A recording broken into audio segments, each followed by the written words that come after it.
चला था halo alkane hello arene. उसमें हम केमिकल प्रॉपर्टीज में सब्स्टिट्यूशन रिएक्शन पढ़ रहे थे। सब्स्टिट्यूशन रिएक्शन जो होती हैं उनमें 10 टाइप्स थे, 10, जिसमें से कल 8 टाइप्स हम पिछले वीडियो में कर चुके हैं। अब चलेंगे 9 और 10 नंबर को। 9 नंबर है सब्स्टिट्यूशन रिएक्शन में रिएक्शन विद एल्कोहलिक अमोनिया। अगर आप हेलो एल्केन ले लें,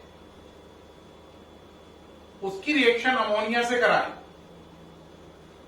और ये अमोनिया कैसी है? एल्कोहलिक। तो क्या होगा? इसके लिए आप ये समझ लें, इस अमोनिया को NH3 ना लिखें, बदल कर लिखें HNH2, तो साफ नजर आएगा ये HCl निकल गया। HCl निकलने के बाद क्या होगा प्यारे बच्चों? बोलो। HCl निकलने के बाद ये बनेगा C2H5NH2 प्लस HCl।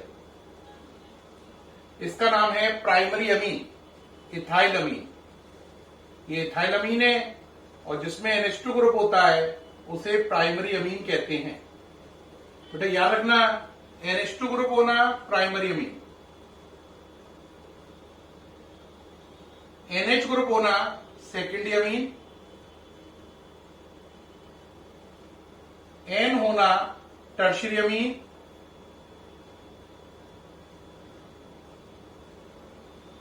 ये होते हैं। तो इसमें NH2 ग्रुप है तो ये प्राइमरी अमीन कैटेगरी में है। तो साफ नजर आ रहा है हेलो एल्केन अमोनिया एल्कोहलिक से रिएक्शन करके प्राइमरी अमीन बनाते हैं। प्राइमरी अमीन में NH2 ग्रुप होता है, सेकेंडरी में NH और टर्शियरी अमीन में नाइट्रोजन होता है। ये नोट करें। फिर 10 नंबर पे आए। क्लियर है ये? अब 10 नंबर पे आए। रिएक्शन विद C2H5ONA, या इसका नाम है reaction with sodium ethoxide.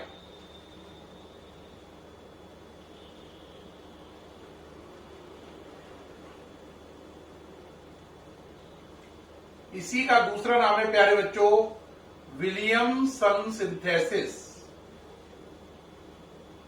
Williamson synthesis नाम से ये बोर्ड में 7 टाइम आ चुकी है। कितनी बार? 7 बार। तो विलियमसन सिंथेसिस को याद रखें। ये दुनिया में विलियमसन सिंथेसिस ईथर बनाने का सबसे बेस्ट मेथड है। ईथर बनाने का सबसे बेस्ट मेथड है विलियमसन सिंथेसिस। इसलिए बोर्ड में 1, 2, 3 बार नहीं 7 बार आई है। क्या करते हैं? आप लेते हैं C2H5Cl, उसकी रिएक्शन कराते हैं NaOC2H5 से, है ना। प्रेजेंस लेते हैं ड्राई ईथर की, यहां से बाहर निकलता है NaCl, ये दोनों यूनिट जुड़ जाती हैं, बनता है C2H5O C2H5 प्लस NaCl। नाम है इसका डाई इथाइल ईथर। क्या नाम है? Di ethyl ether. ये हो गया विलियमसन सिंथेसिस। एक बात यहां पे समझने की है कि अगर आपने यहां पर दोनों ईथर के दोनों तरफ जो ग्रुप है वो सेम है, ऐसा ईथर जिसके दोनों तरफ सेम ग्रुप होते हैं उसे सिंपल ईथर कहते हैं। क्या बोलते हैं? Simple ether. सिंपल ईथर वो होता है जिसमें O के दोनों तरफ सेम ग्रुप लगे हों, यानी जिसका फॉर्मूला होता है ROR। लेकिन अगर आप इसी रिएक्शन में यहां पे C2H5 को हटाकर मिथाइल कर दें तो यहां पर भी मिथाइल आ जाएगा। अब इसका नाम डाई इथाइल ईथर से बदल जाएगा, इसका नाम हो जाएगा मिथाइल इथाइल ईथर। क्या नाम हो जाएगा? Methyl ethyl ether. अब ऐसा ईथर जिसके दोनों तरफ ग्रुप अलग अलग हो, यानी जिसका फॉर्मूला हो ROR', उसे मिक्स ईथर कहते हैं। क्या कहते हैं? Mix ether. ये सिंपल ईथर है जिसके दोनों तरफ ग्रुप सेम है। ये मिक्स ईथर है जिसमें ईथर ग्रुप के इधर अलग ग्रुप है, इधर अलग ग्रुप है। तो विलियमसन सिंथेसिस से आप सिंपल ईथर भी बना सकते हैं और मिक्स ईथर भी बना सकते हैं। ईथर बनाने का ये दुनिया का बेस्ट मेथड है, बोर्ड एग्जाम में 7 बार आया है। अब यहाँ पे एक बात मन में आती है, सर ये CH3ONA या C2H5ONA ये सब बनते कैसे हैं? बेटा इसको भी समझ लो जरा। जैसे देखो, जो CH3OH है, अगर इसकी रिएक्शन आप सोडियम से कराएं, किससे कराएं? सोडियम से, तो रिएक्शन बनेगी CH3ONA और इस H का बन जाएगा हाफ H2 गैस। तो इस तरीके से आप मिथाइल अल्कोहल से ये बना सकते हैं CH3ONA। अब इसकी रिएक्शन किससे करा लें? C2H5Cl से, तो आपका ईथर बन जाएगा CH3O C2H5। ये विलियमसन सिंथेसिस हो गई। ऐसे ही अगर आपको मान लीजिए अगली चीज बनानी थी, आपने लिया C2H5OH इथाइल अल्कोहल, इसकी रिएक्शन कराई सोडियम से, तो क्या बनेगा? C2H5ONA plus half H2। अब जो ये C2H5ONA बना है, इसकी रिएक्शन करा दो आप C2H5Cl से, तो प्रोडक्ट बनेगा C2H5O C2H5, बाहर निकल जाएगा आपका NaCl और ये आपका सिंपल ईथर बन गया जिसका नाम है डाई इथाइल ईथर। इसमें ये वाला पार्ट है विलियमसन सिंथेसिस, यहां तक का। मैंने आपको ये बताया C2H5ONA कैसे बनाओगे? इथाइल अल्कोहल से, फिर इसकी रिएक्शन C2H5Cl से कराओ, ईथर बन जाएगा और ये बात कहलाएगी विलियमसन सिंथेसिस। नोट करते जा रहे हैं। अब विलियमसन सिंथेसिस की दोनों इक्वेशन हम एक साथ लिख देते हैं जिससे आप प्रॉपर नोट कर पाए। क्या इक्वेशन है पहले बोलो? C2H5Cl plus NaOC2H5 in presence of dry ether, D.E लिख दो, ड्राई ईथर। क्या बना बोलो? C2H5O C2H5 plus NaCl। इसी तरीके से आप कर सकते थे C2H5Cl plus NaOCH3 in presence of dry ether. क्या बनेगा बोलो? C2H5OCH3 plus NaCl। ये वाला आपका सिंपल ईथर है S.E और ये आपका मिक्स ईथर है M.E।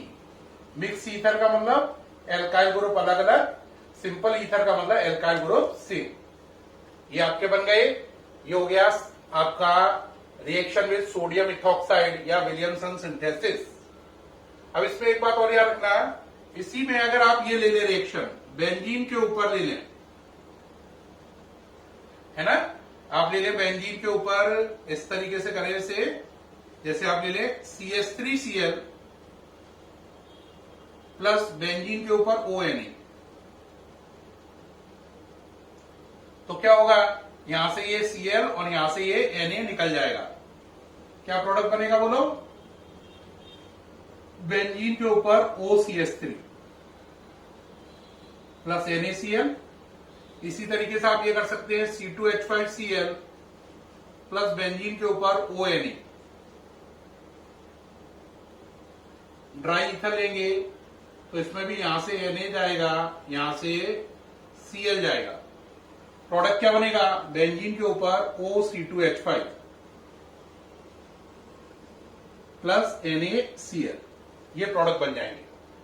नाम इनके आपको मालूम ही है, इसका नाम है एनीसॉल, ANISOLE। इसका नाम है फेनिटॉल, PHENETOLE, एनीसॉल एंड फेनिटॉल। तो ये सारा हो गया विलियमसन सिंथेसिस। इसके साथ ही सब्स्टिट्यूशन रिएक्शन के कितने पार्ट थे? 10। 10 खत्म हो गए। तो आपको मालूम है हेलो एल्केन की जो प्रॉपर्टीज थी उनमें पहली थी सब्स्टिट्यूशन रिएक्शन जिसके 10 पार्ट थे, खत्म हो गया। दूसरी है एलिमिनेशन रिएक्शन, तीसरी है रिएक्शन विद एक्टिव मेटल, चौथी है आपकी रिडक्शन, पांचवी है रीअरेंजमेंट। जैसे ही रीअरेंजमेंट खत्म होगा हेलो एल्केन खत्म हो जाएगा, फिर शुरू होगा हेलो एरीन, फिर थोड़ा सा बेसिक जानकारी आएगी, एनसीईआरटी फाइल आएगी, चैप्टर क्लोज हो जाएगा। तो प्यारे बच्चों, ये सब्स्टिट्यूशन रिएक्शन के 10 पार्ट थे, खत्म हो गए हैं विलियमसन सिंथेसिस के साथ। अब अपन सेकंड नंबर शुरू करेंगे, एलिमिनेशन रिएक्शन, फिर रिएक्शन विद एक्टिव मेटल, फिर उसके बाद रिडक्शन, फिर रीअरेंजमेंट, फिर हेलो एरीन। तो ये हट गया हूं, सामने से नोट कर लें। इसका नाम ध्यान से नोट कर लेना, एनीसॉल। बोर्ड एग्जाम में एनीसॉल बनाने को आए तो ये रिएक्शन लिखनी है, और फेनिटॉल बनाने को आए तो ये लिखनी है। विलियमसन सिंथेसिस बनाने को आए तो इन चारों में से कोई भी रिएक्शन लिख सकते हैं, एनी वन, जिसमें दोनों एल्काइल ग्रुप सेम है, सिंपल ईथर, अलग अलग है मिक्स ईथर। ये भी मिक्स ईथर है, देख रहे हैं, ये अलग ये अलग, ये भी मिक्स ईथर है क्योंकि ये अलग ये अलग। तो इसमें से ये सिंपल ईथर है, बाकी ये तीनों मिक्स ईथर के एग्जाम्पल हैं। उम्मीद है आपने नोट कर लिया होगा, हटा रहा हूं इसे। अब आगे चलते हैं अपन लोग, अब आगे चलते हैं अपन लोग इसमें एलिमिनेशन रिएक्शन। सेकंड नंबर है एलिमिनेशन रिएक्शन।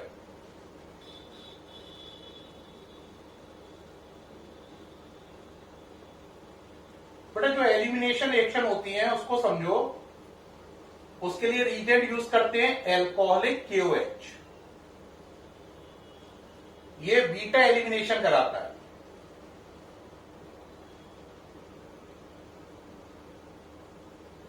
बीटा एलिमिनेशन का मतलब है एक चीज का लॉस होगा फर्स्ट कार्बन से और एक चीज का लॉस होगा सेकंड कार्बन से। ठीक, अब बात को समझना, जैसे एल्कोहलिक KOH से होगी, कैसे होता है बीटा एलिमिनेशन, ध्यान दें। आपने लिखा CH3 CH2Cl। इसी को कोई बच्चा क्या कर सकता है, H को यहां से बाहर लिख सकता है। अब उन्होंने लिखा KOH एल्कोहलिक, अब क्या होगा बोलो, यहां से गया Cl, ये K के साथ मिलकर KCl, यहां से गया H, ये OH के साथ मिलकर वाटर। तो हटाओ यहां से, ये बन गया CH2, H हट गया, और ये भी हो गया CH2 डबल बॉन्ड CH2। जो H था वो OH के साथ मिलकर पानी, Cl K के साथ मिलकर KCl, प्रोडक्ट बना एल्कीन। अब ये बीटा एलिमिनेशन क्यों है, क्योंकि ये कार्बन 1 है, ये 2 है। 1 कार्बन ने लॉस किया H का और सेकंड कार्बन ने लॉस किया Cl का। तो जब दो पास वाले कार्बन एक एक चीज को लॉस कर लें तो इसी को बोलते हैं बीटा एलिमिनेशन। क्या बोलते हैं, बीटा एलिमिनेशन। तो आपने साफ देखा कि OH एल्कोहलिक बीटा एलिमिनेशन करता है और एल्कीन बनाता है। यहां पे प्यारे बच्चों एक बात ध्यान रखना, अगर इसी रिएक्शन में आप एल्कोहलिक KOH की जगह एक्वस KOH कर देते तो बड़ा अंतर होता। तो ये KCl निकलता और इस Cl की जगह OH आ जाता, प्रोडक्ट बनता ये एल्कोहल। साफ समझ में आ रहा है, जो एल्कोहलिक KOH है वो बीटा एलिमिनेशन करता है, यानी HCl बाहर निकालता है, जबकि एक्वस KOH Cl को हटाकर OH लाता है, यानी कि ये एलिमिनेशन नहीं करता, ये क्या करता है, सब्स्टिट्यूशन। तो साफ साफ नजर आ रहा है कि OH है दोनों, लेकिन अगर एल्कोहलिक होगा तो बीटा एलिमिनेशन करना है। बीटा एलिमिनेशन का मतलब होता है HCl या HBr या HI या HF निकालना, ये काम करेगा एल्कोहलिक KOH। इसे बोलते हैं डीहाइड्रोहेलोजिनेशन। डीहाइड्रोहेलोजिनेशन, डी का मतलब बाहर निकालो, हाइड्रो का मतलब H, हेलोजन का मतलब Cl Br या I। तो डीहाइड्रोहेलोजिनेशन बोलते हैं। बीटा एलिमिनेशन करता है या डीहाइड्रोहेलोजिनेशन करता है कौन, एल्कोहलिक KOH, जबकि एक्वस KOH सब्स्टिट्यूशन करता है। ये सबसे मेन बात है, इसे दिमाग में बिठा लेना। अब ये बात नोट कर ली आपने, ये रिएक्शन देख ली। अब एलिमिनेशन रिएक्शन में एक स्पेशल केस देखो जरा। और मान लो आप पे ये चीज है ना, अब मैं आपसे कहूं इस पे बेटा एल्कोहलिक क्यूएच लगा दो, क्या लगा दो? एल्कोहलिक क्यूएच। तो तुम कहोगे सर एल्कोहलिक क्यूएच लगाऊंगा तो हमें एचसीएल बाहर निकालना है। क्या बाहर निकालना है? एचसीएल। क्या बाहर निकालना है? एचसीएल। अब एचसीएल बाहर निकालने में एल्कोहलिक क्यूएच आप यूज कर रहे हैं, बाहर निकालना है आपको एचसीएल।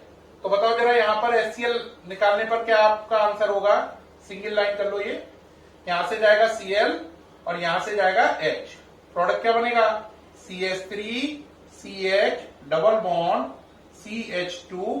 ठीक है, यहां से H गया, यहां से Cl गया। अब जो H गया वो OH के साथ पानी बन गया और Cl गया वो क्या बन गया? KCl। यहां तक कोई दिक्कत तो आई नहीं? आपको एलिमिनेशन रिएक्शन समझ में आया? एलिमिनेशन हो गया H और Cl का। लेकिन जरा यहां सोचना,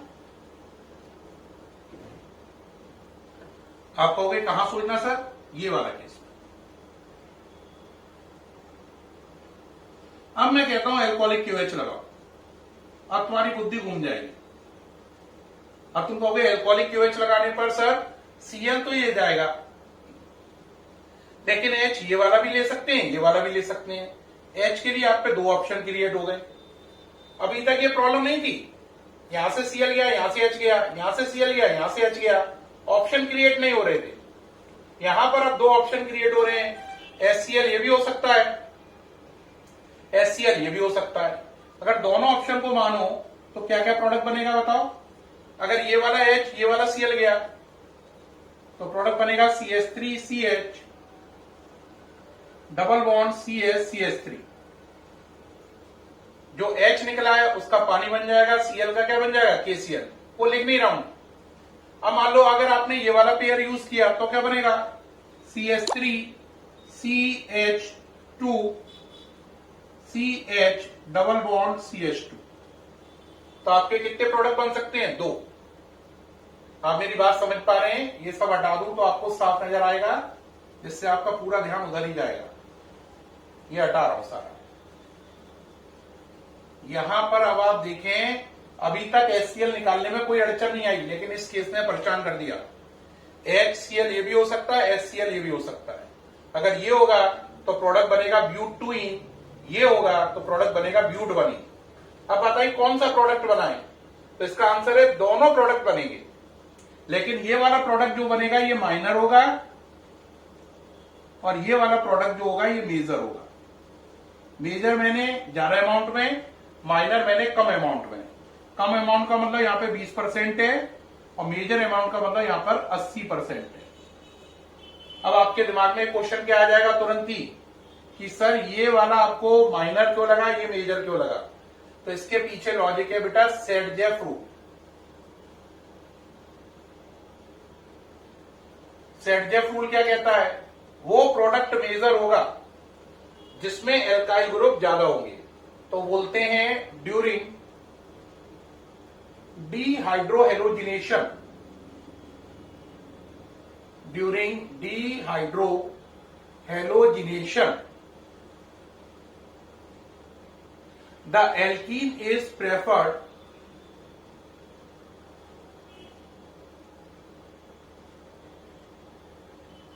having more number of alkyl group. During dehydrogenation, the alkene is preferred having more number of alkyl group. Dehydrohalogenation के दौरान उस एल्कीन को पसंद करो जिसमें एल्काइल ग्रुप ज्यादा से ज्यादा है। इस बात को सेट-जेफ का नियम कहते हैं। अब एक बच्चा बोलेगा कल क्या बताया था?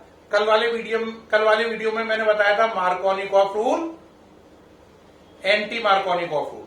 आज बताया है सेट-जेफ रूल। सेट-जेफ रूल क्या है? डिहाइड्रोहेलोजिनेशन जब भी कराओ तो उस एल्कीन को बनाना पसंद करो जिसमें एल्काइल ग्रुप ज्यादा हो। अब आप कहोगे सर एल्काइल ग्रुप कैसे गिनते हैं? तो देखो जरा इसको हटा लो। अब आप जरा हटा लो इससे, तो देखो आप एल्काइल ग्रुप गिन पाओगे? पहला बताओ ये चीज है। अब जरा देखो जहां पर डबल बॉन्ड हो वहां पे आ जाओ। इन कार्बन में डबल बॉन्ड है, इस कार्बन से एक एल्काइल ग्रुप ये जुड़ा है, इससे ये जुड़ा है, तो एल्काइल ग्रुप कितने हो गए? 2 ब्यूट 2ईन में, यानी इस वाले में, इसका नाम है ब्यूट 2ईन। अब आप इसमें आओ, CH3 CH2 CH double bond CH2, इसमें एल्काइल ग्रुप कितने हैं? तो गिनो, इसमें एल्काइल ग्रुप 1 है जिसका नाम है इथाइल। तो एल्काइल ग्रुप 1 है, इसमें एल्काइल ग्रुप 2 थे, मिथाइल मिथाइल, इसमें 1 है इथाइल। किसमें? ब्यूट 1ईन में। क्योंकि इसमें एल्काइल ग्रुप क्या है? ज्यादा, तो ये मेजर प्रोडक्ट बनेगा अकॉर्डिंग टू सेटजेफ। इसमें कम है तो ये माइनर प्रोडक्ट बनेगा।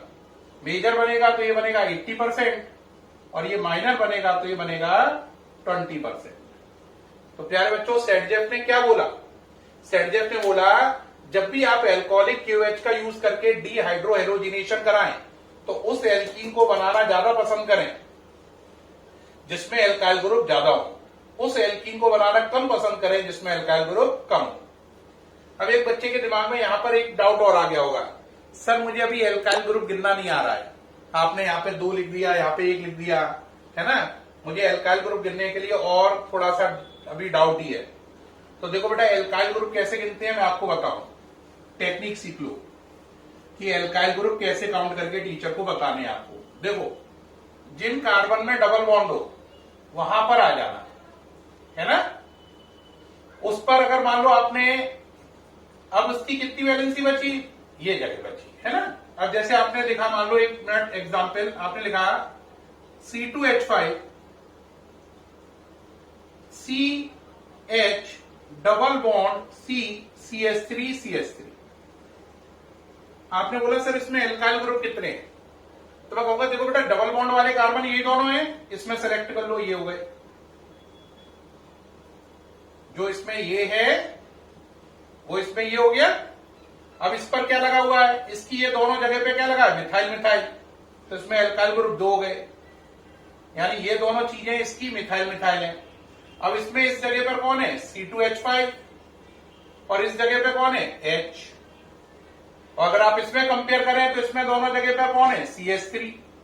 तो एल्काइल ग्रुप कितने हो गए? 1 2 3। तो इसमें एल्काइल ग्रुप की संख्या हो गया 3। एल्काइल ग्रुप कितने हो गए इसमें? 3। एक बच्चा कहेगा एक एग्जाम्पल और दीजिए सर, ये तो बहुत अच्छा समझ में आया, लेकिन प्यारे बच्चों, अगर अब आपको देखना है कि जो एल्काइल ग्रुप है उनका संख्या और कैसे काउंट करें, उसका और एग्जाम्पल चाहते हैं, तो एक और एग्जाम्पल देखें जरा। जैसे अगर मैं एक काम करूं, ये एग्जाम्पल लिखूं, CH3 C CH3 double bond C CH3 CH3, तो बता सकते हो इसमें एल्काइल ग्रुप कितने हैं? एक बच्चा तुरंत बोलेगा सर हाल बता सकता हूं, इसमें क्या कठिन बात है, ये दोनों कार्बन डबल बॉन्ड वाले हैं, ये स्टार हैं, 2 एल्काइल ग्रुप इससे जुड़े हैं और 2 एल्काइल ग्रुप इससे जुड़े हैं, है ना। तो ये आपका बन गया, इसमें एल्काइल ग्रुप कितने हो गए? 4। ठीक, हाल ही पता कर लिया आपने, सीख गए हो आप। अब जरा आ जाओ वापस सेटजेफ रूल पर। एक क्वेश्चन आता है कंपटीशन में कि ये एल्कीन है, पहली एल्कीन ये है, एक और एल्कीन बनाइए, दूसरी ये है,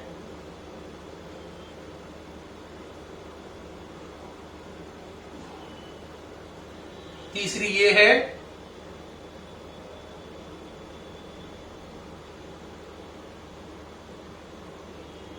चौथी ये है,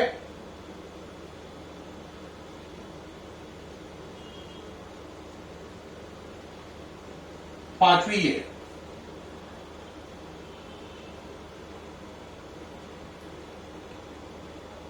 क्वेश्चन है सेटजेफ रूल के अकॉर्डिंग कौन सी एल्कीन सबसे ज्यादा स्टेबल होगी? सेटजेफ रूल के अकॉर्डिंग कौन सी एल्कीन सबसे ज्यादा स्टेबल होगी?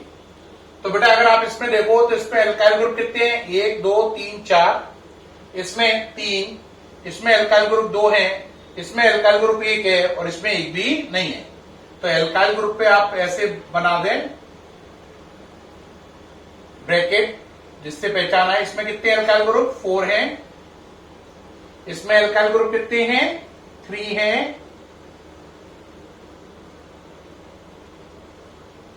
इसमें एल्काइल ग्रुप कितने हैं 2 हैं, इसमें एल्काइल ग्रुप 1 है और इसमें एल्काइल ग्रुप 1 भी नहीं है, यानी 0 है। तो इसका मतलब अगर इन 5 एल्कीन में कंपेयर किया जाए तो सेडजेफ रूल के अकॉर्डिंग सबसे अच्छी एल्कीन कौन सी होगी, ये वाली, क्योंकि इसमें एल्काइल ग्रुप सबसे ज्यादा है। जो सबसे अच्छी एल्कीन होगी वो याद रखना सबसे ज्यादा स्टेबल भी होगी। जो अच्छी एल्कीन होगी वो सबसे ज्यादा स्टेबल भी होगी, यानी वो एल्कीन अच्छी या स्टेबल होती है जिसमें एल्काइल ग्रुप ज्यादा से ज्यादा हो। तो सबसे नंबर 1 पे स्टेबल ये होगी, इससे कम स्टेबल ये होगी, इससे कम स्टेबल ये होगी और सबसे कम स्टेबल ये होगी। ये ऑर्डर एल्कीन का लगाने को आता है आईआईटी में। तो ये ऑर्डर आपको कहां से बना ये समझ में आ गया होगा। ये ऑर्डर आईआईटी में लगाने को आता है कि इन एल्कीन को स्टेबिलिटी के ऑर्डर में लगाओ। तो आपको सेडजेफ रूल के अकॉर्डिंग स्टेबिलिटी के ऑर्डर में लगाना है ना। जिस एल्कीन में एल्काइल ग्रुप ज्यादा है उसे सबसे स्टेबल बताना है और जिसमें एल्काइल ग्रुप सबसे कम है उसे लीस्ट स्टेबल यानी सबसे कम स्टेबल बताना है। इससे आप लगा सकते हैं ऑर्डर में, ठीक है। तो प्यारे बच्चों, मुझे पूर्ण उम्मीद है आपको सेडजेफ रूल समझ में आया। क्या है सेडजेफ रूल कि एल्कोहलिक KOH का यूज करके जब आप डिहाइड्रो हेलोजिनेशन करें तो उस एल्कीन को बनाना ज्यादा पसंद करें जिसमें एल्काइल ग्रुप की संख्या ज्यादा से ज्यादा हो। इस बात को सेडजेफ का नियम भी कहते हैं। तो प्यारे बच्चों, हमने सीखा हेलो एल्केन में सब्स्टिट्यूशन रिएक्शन 10 पार्ट थे किए, फिर आई एलिमिनेशन रिएक्शन, उसमें हमने सेडजेफ रूल के साथ ही एलिमिनेशन रिएक्शन खत्म हो गया। अब तीसरा पार्ट शुरू होगा reaction with active metals, reaction with active metals. देखिए भाई, ये हटा रहा हूं सारा, नोट कर लीजिए, ओके है। नेक्स्ट चलिए, reaction with active metals.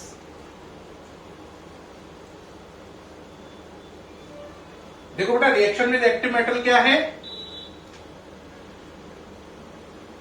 Reaction with active metal में हमें जो रिएक्शन पढ़नी है,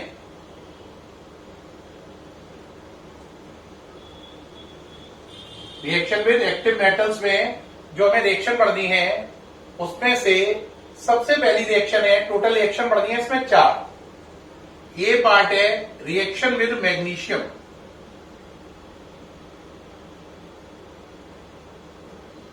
या इसका दूसरा नाम है formation of Grignard reagent. Very important reaction है, very very important. Formation of GR, GR stand for Grignard reagent. ये दुनिया का बेस्ट रीजेंट है, नंबर 1 है ना। तो रिएक्शन विद Mg या फॉर्मेशन ऑफ ग्रिग्नार्ड-ईजेंट ये वेरी वेरी इंपॉर्टेंट है, इसको मार्क कर लीजिए और V.I डाल लीजिए। बोर्ड में 2-3 बार आ चुकी है, ध्यान दें कैसे करते हैं। देखिए भाई, आपने लिया मान लीजिए बेंजीन के ऊपर Br प्लस Mg, है ना। तो ये Mg क्या होगा, इन दोनों के बीच में आ जाएगा, ये बन जाएगा MgBr, फिनाइल मैग्नीशियम ब्रोमाइड। यही है ग्रिग्नार्ड-ईजेंट। ग्रिग्नार्ड-ईजेंट का फॉर्मूला ये होता है RMgX। तो ये हो गया RMgX। X का मतलब हेलोजन, R का मतलब या तो बेंजीन रिंग या मिथाइल इथाइल प्रोपाइल। ऐसे अभी आपने लिया CH3Br प्लस Mg, तो बना दूंगा CH3MgBr। ऐसे ही आपने लिया C2H5Br प्लस Mg, तो बना दूंगा आपका C2H5MgBr। ये इसकी पहली रिएक्शन हो गई, रिएक्शन विद मैग्नीशियम। और ये तीनों जो चीजें बनी है, ethyl magnesium bromide methyl magnesium bromide, phenyl magnesium bromide, ये तीनों ही ग्रिग्नार्ड एजेंट हैं। इसमें ये चीज कहलाएगी R, ये Mg और ये कहलाएंगे X। X की जगह आप कौन कौन से हेलोजन ले सकते हैं? Cl, Br, I। R की जगह आप पे बहुत सारी चॉइस है, methyl, ethyl, phenyl, propyl, lot of choice है। तो आपने साफ साफ देखा कि जब कभी हेलो एल्केन है ना, और ये तो हेलो एरीन मानी जाएगी, तो जब कभी halo alkane or halo arene magnesium से रिएक्शन करते हैं तो क्या बनाते हैं वो? Grignard reagent. क्या बनाते हैं? Grignard reagent. नोट करें जल्दी से, सामने से हट गया हूं, जल्दी से नोट करें कली भाई। अब इसके बाद नेक्स्ट रिएक्शन के लिए आगे बढ़ते हैं। ये पहला पार्ट हो गया रिएक्शन विद मैग्नीशियम। एक बात याद रखना, ये रिएक्शन ड्राई ईथर की प्रेजेंस में होती है। किसकी प्रेजेंस में? Dry ether. यहां पे भी डू लिख लो, डू लिख लो। डू का मतलब यहां पे भी ड्राई ईथर लिखा है, यहां पे भी ड्राई ईथर है, यहां पे भी ड्राई ईथर है। ये रिएक्शन ड्राई ईथर की प्रेजेंस में होती है। डू का मतलब है जो ऊपर वाले एरो पर है वही यहां पर है, वही यहां पर है। ये कंप्लीट हो गया। अब नेक्स्ट चले बी नंबर। बी नंबर है इसमें third reaction with active metal का। ये हो गया बी नंबर है formation of tell.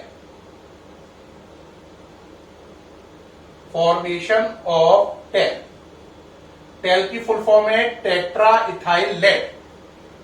Tetra ethyl lead ये एक ऐसा केमिकल है जिसे अगर आप पेट्रोल में मिला दें तो पेट्रोल में से नॉकिंग की साउंड कम हो जाएगी या खत्म हो जाएगी। इसे एंटी नॉकिंग एजेंट कहते हैं। क्या बोलते हैं? एंटी नॉकिंग एजेंट, यानी नॉकिंग का दुश्मन। बच्चों, नॉकिंग क्या होता है? जब कभी इंजन चलता है गाड़ी का, है ना, तो आपने देखा होगा एक आवाज आती है ऐसे cut cut cut cut cut cut cut cut cut cut cut cut cut cut cut cut cut, ये नॉकिंग कहलाती है। अगर आपने पेट्रोल में ये चीज मिला दी TEL तो फिर नॉकिंग नहीं होगी।